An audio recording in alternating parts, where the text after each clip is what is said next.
ओम श्री गणेशाय नमः। जय श्री हरि विष्णु भगवान। जय महालक्ष्मी माता। वैशाख महात्म्य। स्कंद पुराण। वैशाख मास की श्रेष्ठता।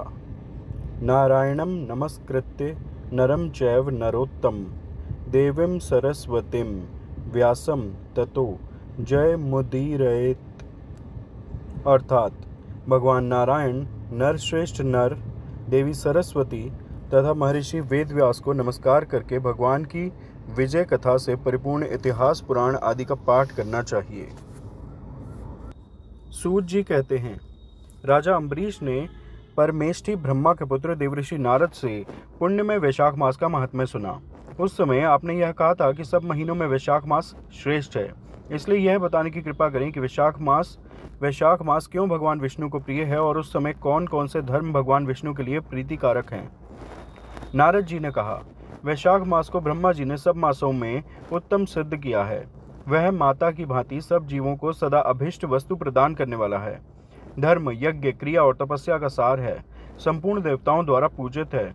जैसे विद्याओं में वेद विद्या, मंत्रों में प्रणव, वृक्षों में कल्प वृक्ष, धेनुओं में कामधेनु, देवताओं में विष्णु, वर्णों में ब्राह्मण, प्रिय वस्तुओं में प्राण, नदियों में गंगा जी, तेजों में सूर्य, अस्त्र शस्त्रों में चक्र, धातुओं में सुवर्ण, वैष्णवों में शिव तथा रत्नों में कौस्तुभ मणि हैं, उसी प्रकार धर्म के साधनभूत महीनों में वैशाख मास सबसे उत्तम है। संसार में इसके समान भगवान विष्णु को प्रसन्न करने वाला दूसरा कोई मास नहीं है। जो वैशाख मास में सूर्योदय से पहले स्नान करता है, उससे भगवान विष्णु निरंतर प्रीति करते हैं।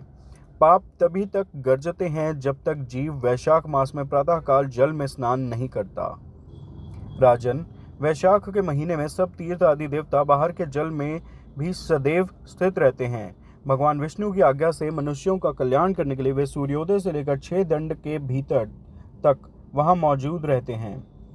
वैशाख के समान कोई मास नहीं है, सतयुग के समान कोई युग नहीं है, वेद के समान कोई शास्त्र नहीं है और गंगा जी के समान कोई तीर्थ नहीं है। जल के समान दान नहीं है, खेती के समान धन नहीं है और जीवन से बढ़कर कोई लाभ नहीं है। उपवास के समान कोई तप नहीं, दान से बढ़कर कोई सुख नहीं, दया के समान धर्म नहीं, धर्म के समान मित्र नहीं, सत्य के समान यश नहीं, आरोग्य के समान उन्नति नहीं, भगवान विष्णु से बढ़कर कोई रक्षक नहीं और वैशाख मास के समान संसार में कोई पवित्र मास नहीं है। ऐसा विद्वान पुरुषों का मत है। वैशाख श्रेष्ठ मास है और शेषशायी भगवान विष्णु को सदा प्रिय है। सब दानों से जो पुण्य होता है और सब तीर्थों में जो फल होता है, उसी को मनुष्य वैशाख मास में केवल जल दान करके प्राप्त कर लेता है। जो जल दान में असमर्थ है, ऐसे ऐश्वर्य की अभिलाषा रखने वाले पुरुष को उचित है कि वह दूसरे को प्रबोध करे, दूसरे को जलदान का महत्व समझावे। यह सब दानों से बढ़कर हितकारी है। जो मनुष्य वैशाख में सड़क पर यात्रियों के लिए प्याऊ लगाता है, वह विष्णु लोक में प्रतिष्ठित होता है। नृपश्रेष्ठ प्रपादान अर्थात प्याऊ देवताओं, पितरों तथा ऋषियों को अत्यंत प्रीति देने वाला है। जिसने प्याऊ लगाकर रास्ते के थके मांदे मनुष्यों को संतुष्ट किया है, उसने ब्रह्मा, विष्णु और शिव आदि देवताओं को संतुष्ट कर लिया है। राजन, वैशाख मास में जल की इच्छा रखने वाले को जल, छाया चाहने वाले को छाता और पंखे की इच्छा रखने वाले को पंखा देना चाहिए। राजेंद्र, जो प्यास से पीड़ित महात्मा पुरुष के लिए शीतल जल प्रदान करता है, वह उतने ही मात्र से 10,000 राजसूय यज्ञों का फल पाता है। धूप और परिश्रम से पीड़ित ब्राह्मण को जो पंखा डुलाकर हवा करता है, वह उतने ही मात्र से निष्पाप होकर भगवान का पार्षद हो जाता है। जो मार्ग से थके हुए श्रेष्ठ द्विज को वस्त्र से भी हवा करता है, वह उतने से ही मुक्त हो भगवान विष्णु का सायुज्य प्राप्त कर लेता है। जो शुद्ध चित्त से ताड़ का पंखा देता है, वह सब पापों का नाश करके ब्रह्मलोक को जाता है। जो विष्णु प्रिय वैशाख मास में पादुका दान करता है, वह यमदूतों का तिरस्कार करके विष्णु लोक में जाता है। जो मार्ग में अनाथों के ठहरने के लिए विश्रामशाला बनवाता है, उसके पुण्य फल का वर्णन किया नहीं जा सकता। मध्याह्न में आए हुए ब्राह्मण अतिथि को यदि कोई भोजन दे तो उसके फल का अंत नहीं है। राजन, अन्नदान मनुष्यों को तत्काल तृप्त करने वाला है, इसलिए संसार में अन्न के समान कोई दान नहीं है। जो मनुष्य मार्ग के थके हुए ब्राह्मण के लिए आश्रय देता है, उसके पुण्य फल का वर्णन नहीं किया जा सकता। भूपाल, जो अन्नदाता है वह माता पिता आदि का भी विस्मरण करा देता है। इसलिए तीनों लोकों के निवासी अन्नदान की ही प्रशंसा करते हैं। माता और पिता केवल जन्म के हेतु हैं, पर जो अन्न देकर पालन करता है, मनीषी पुरुष इस श्लोक में उसी को पिता कहते हैं। वैशाख स्नान के नियम। महीरथ नाम का एक राजा था जो सदा कामनाओं में आसक्त और अजितेंद्रिय था। वह केवल वैशाख स्नान के सुयोग से स्वतः वैकुंठ धाम को चला गया। वैशाख मास के देवता भगवान मधुसूदन हैं, अतएव वह सफल मास है। वैशाख मास में भगवान की प्रार्थना का मंत्र इस प्रकार है: मधुसूदन देवेश वैशाखे मेषगे रवो प्रातः स्नानम करिष्यामि निर्विघ्नं कुरु माधव। अर्थात, हे मधुसूदन, हे देवेश्वर माधव, मैं मेष राशि में सूर्य के स्थित होने पर वैशाख मास में प्रातः स्नान करूंगा। आप इसे निर्विघ्न पूर्ण कीजिए। तत्पश्चात निम्नांकित मंत्र से अर्घ्य प्रदान करना चाहिए। वैशाखे मेषगे भानौ प्रातः स्नान परायणः अर्घ्यम ते अहम प्रदास्यामि गृहाण मधुसूदन। अर्थात, सूर्य के मेष राशि पर स्थित रहते हुए वैशाख मास में प्रातः स्नान के नियम में संलग्न होकर मैं आपको अर्घ्य देता हूँ। मधुसूदन, इसे ग्रहण कीजिए। इस प्रकार अर्घ्य समर्पण करके स्नान करें, फिर वस्त्रों को पहनकर संध्या तर्पण आदि सब कर्मों को पूरा करके वैशाख मास में विकसित होने वाले पुष्पों से भगवान विष्णु की पूजा करें। उसके बाद वैशाख मास के महात्म्य को सूचित करने वाली भगवान विष्णु की कथा सुनें। ऐसा करने से कोटि जन्मों के पापों से मुक्त होकर मनुष्य मोक्ष को प्राप्त होता है। यह शरीर अपने अधीन है, जल भी अपने अधीन ही है, साथ ही अपनी जीवा भी अपने वश में है। अतः इस स्वाधीन शरीर से स्वाधीन जल में स्नान करके स्वाधीन जीवा से हरि इन दो अक्षरों का उच्चारण करें। जो वैशाख मास में तुलसी दल से भगवान विष्णु की पूजा करता है वह विष्णु की सायुज्य मुक्ति को पाता है। अतः अनेक प्रकार के भक्ति मार्ग से तथा भांति भांति के व्रतों द्वारा भगवान विष्णु की सेवा तथा उनके सगुण या निर्गुण स्वरूप का अनन्य चित्त से ध्यान करना चाहिए। वैशाख मास में छत्रदान से हेमंत का उद्धार। नारद जी कहते हैं, एक समय विदेह राज जनक के घर दोपहर के समय श्रुतदेव नाम से विख्यात एक श्रेष्ठ मुनि पधारे, जो वेदों के ज्ञाता थे। उन्हें देखकर राजा बड़े उल्लास के साथ खड़े हो गए और मधुर पर्क आदि सामग्रियों से उनकी विधिपूर्वक पूजा करके राजा ने उनके चरणोदक को अपने मस्तक पर धारण किया। इस प्रकार स्वागत सत्कार के पश्चात जब वे आसन पर विराजमान हुए, तब विदेहराज के प्रश्न के अनुसार वैशाख मास के महात्म्य का वर्णन करते हुए वे इस प्रकार बोले। श्रुतदेव ने कहा, राजन, जो लोग वैशाख मास में धूप से संतप्त होने वाला महात्मा पुरुषों के ऊपर छाता लगाते हैं, उन्हें अनंत पुण्य की प्राप्ति होती है। इस विषय में एक प्राचीन इतिहास का उदाहरण दिया करते हैं। पहले वंग देश में हेमकांत नाम से विख्यात एक राजा थे। वे कुश केतु के पुत्र, परम बुद्धिमान और शस्त्रधारियों में श्रेष्ठ थे। एक दिन वे शिकार खेलने में आसक्त होकर एक गहन वन में जा घुसे। वहां अनेक प्रकार के मृग और वराह आदि जंतुओं को मारकर जब वे बहुत थक गए, तब दोपहर के समय मुनियों के आश्रम पर आए। उस समय आश्रम पर उत्तम व्रत का पालन करने वाले शतर्ची नाम वाले ऋषि समाधि लगाए बैठे थे, जिन्हें बाहर के कार्यों का कुछ भी ज्ञान नहीं होता था। उन्हें निश्चल बैठे देख राजा को बड़ा क्रोध हुआ और उन्होंने उन महात्माओं को मार डालने का निश्चय किया। तब उन ऋषियों के 10,000 शिष्यों ने राजा को मना करते हुए कहा, ओ खोटी बुद्धि वाले नरेश, हमारे गुरु लोग इस समय समाधि में स्थित हैं। बाहर कहाँ क्या हो रहा है इसको ये नहीं जानते, इसलिए इन पर तुम्हें क्रोध नहीं करना चाहिए। तब राजा ने क्रोध से विहल होकर शिष्यों से कहा, द्विज कुमारों, मैं मार्ग से थका मांदा यहाँ आया हूँ, अतः तुम ही लोग मेरा आतिथ्य करो। राजा के ऐसे कहने पर वे शिष्य बोले, हम लोग भिक्षा मांगकर खाने वाले हैं। गुरुजनों ने हमें किसी के आतिथ्य के लिए आज्ञा नहीं दी है। हम सर्वथा गुरु के अधीन हैं, अतः तुम्हारा आतिथ्य कैसे कर सकते हैं।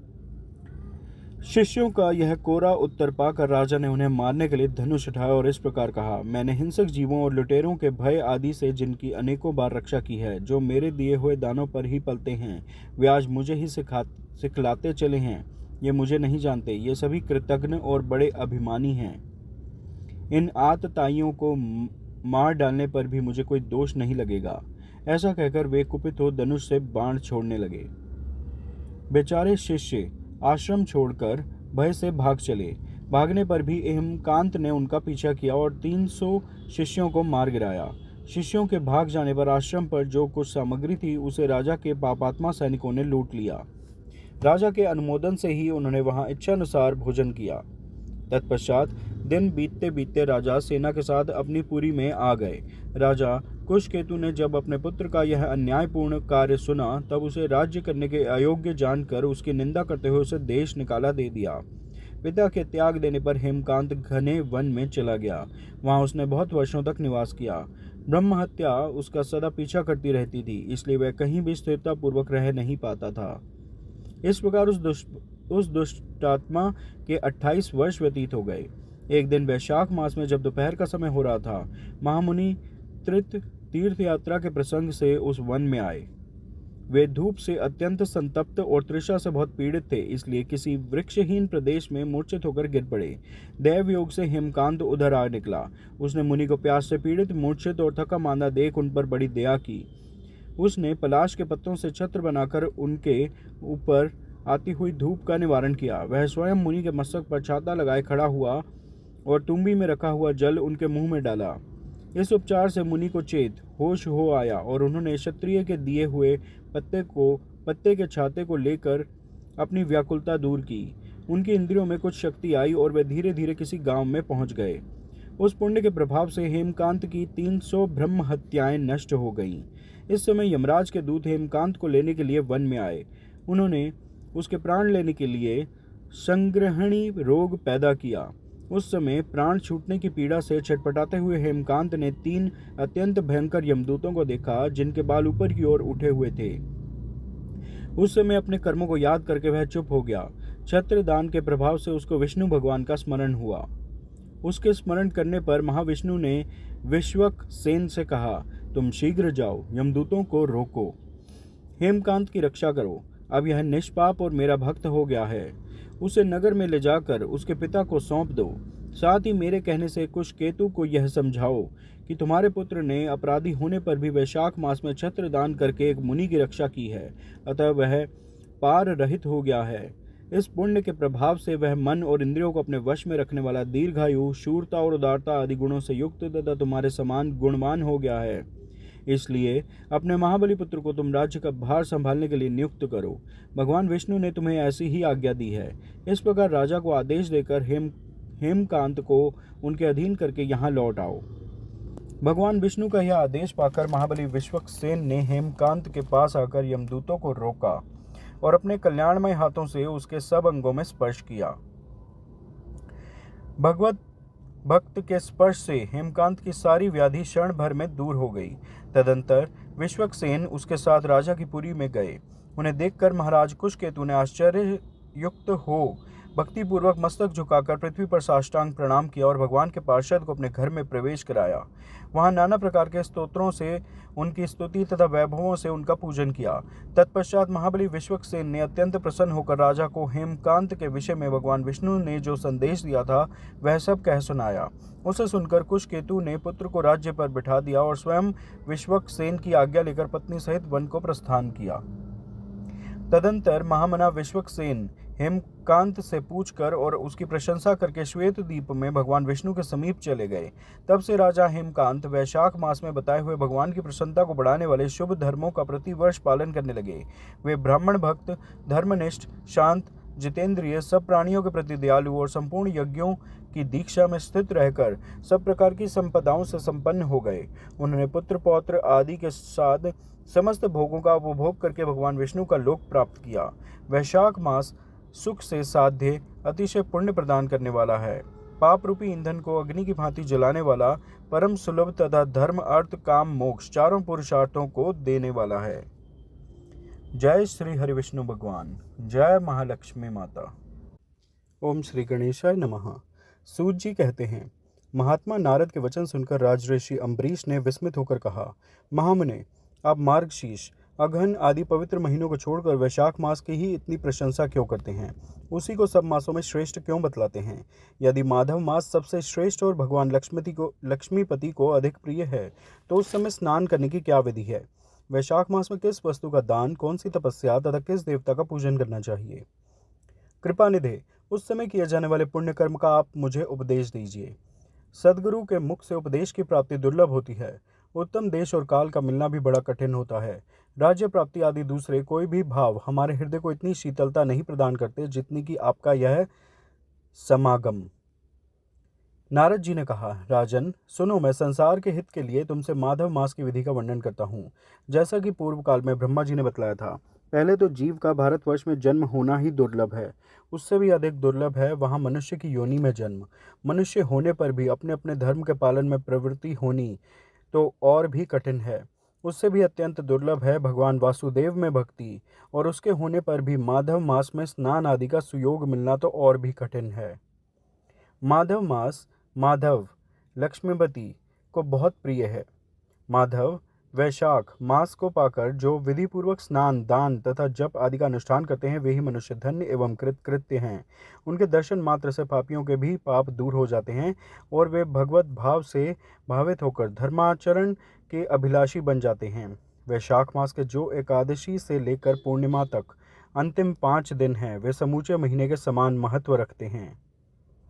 राजेंद्र, जिन लोगों ने वैशाख मास में बलि भांति के उपचारों द्वारा मधु दैत्य के मारने वाले भगवान लक्ष्मीपति का पूजन कर लिया, उन्होंने अपने जन्म का फल पा लिया।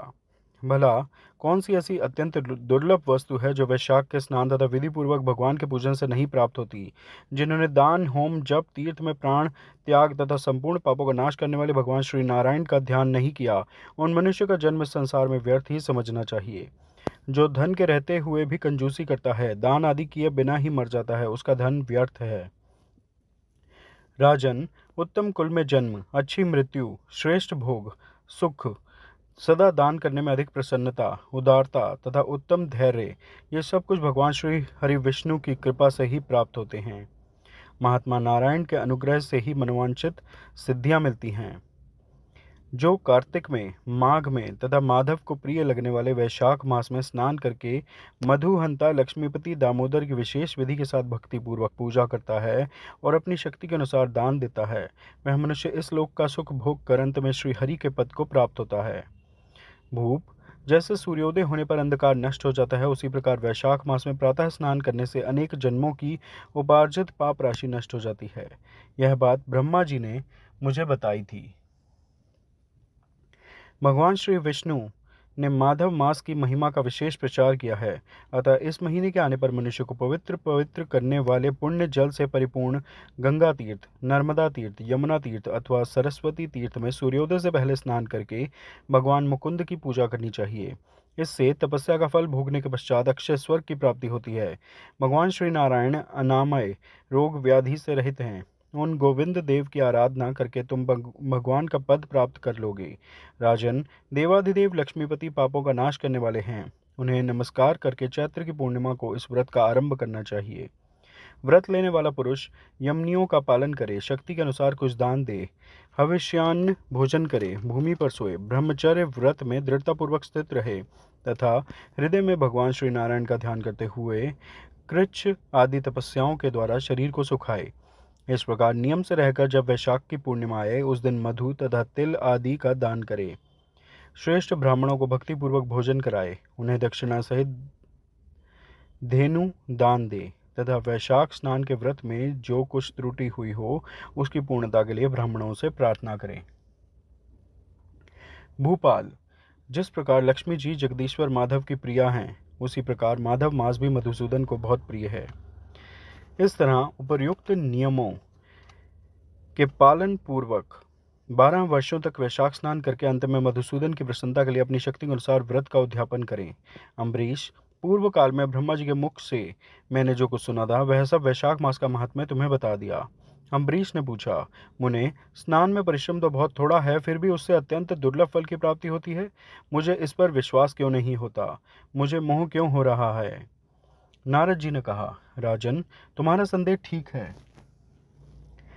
थोड़े से परिश्रम के द्वारा महान फल की प्राप्ति असंभव सी बात है, तथापि इस पर विश्वास करो, क्योंकि यह ब्रह्मा जी की बताई हुई बात है। धर्म की गति सूक्ष्म होती है, उसे समझने में बड़े बड़े पुरुषों को भी कठिनाई होती है। श्री हरि की शक्ति अचिंत्य है, उनकी कृति में विद्वानों को भी मोह हो जाता है। विश्वामित्र आदि क्षत्रिय थे, किंतु धर्म का अधिक अनुष्ठान करने के कारण वे ब्राह्मण तत्व को प्राप्त हो गए ब्राह्मणत्व को प्राप्त हो गए। अतः धर्म की गति अत्यंत सूक्ष्म है। भोपाल, तुमने सुना होगा, अजामिल अपनी धर्म पत्नी का परित्याग करके सदा पाप के मार्ग पर ही चलता था। तथापि मृत्यु के समय उसने केवल पुत्र के स्नेहवश नारायण कहकर पुकारा। पुत्र का चिंतन करके नारायण का नाम लिया, किंतु इतने से ही उसको अत्यंत दुर्लभ पद की प्राप्ति हुई। जैसे अनिच्छा पूर्वक भी यदि आग का स्पर्श किया जाए तो वह शरीर को जलाती है, उसी प्रकार किसी दूसरे निमित्त से भी यदि श्री गोविंद का नामोच्चारण किया जाए तो वह पाप राशि को भस्म कर डालता है। अनिच्छयापि दहति स्पृष्टो हुत वहो यथा, तथा दहति गोविंद नाम व्याजाद पीड़ितम। जीव विचित्र हैं, जीवों की भावनाएं विचित्र हैं, कर्म विचित्र है तथा कर्मों की शक्तियां भी विचित्र हैं। शास्त्र में जिसका महान फल बताया गया हो वही कर्म महान है, फिर वह अल्प परिश्रम साध्य हो या अधिक परिश्रम साध्य। छोटी सी वस्तु से भी बड़ी वस्तु का नाश होता देखा जाता है। जरा सी चिंगारी से बोझ के बोझ तिनके स्वाहा हो जाते हैं। जो श्री कृष्ण के भक्त हैं उनके अनजान में भी किए हुए हजारों हत्याओं से युक्त भयंकर पातक तथा चोरी आदि पाप भी नष्ट हो जाते हैं। वीर, जिसके हृदय में भगवान श्री विष्णु की भक्ति है, वह विद्वान पुरुष यदि थोड़ा सा भी पुण्य कार्य करता है तो वह अक्षय फल देने वाला होता है।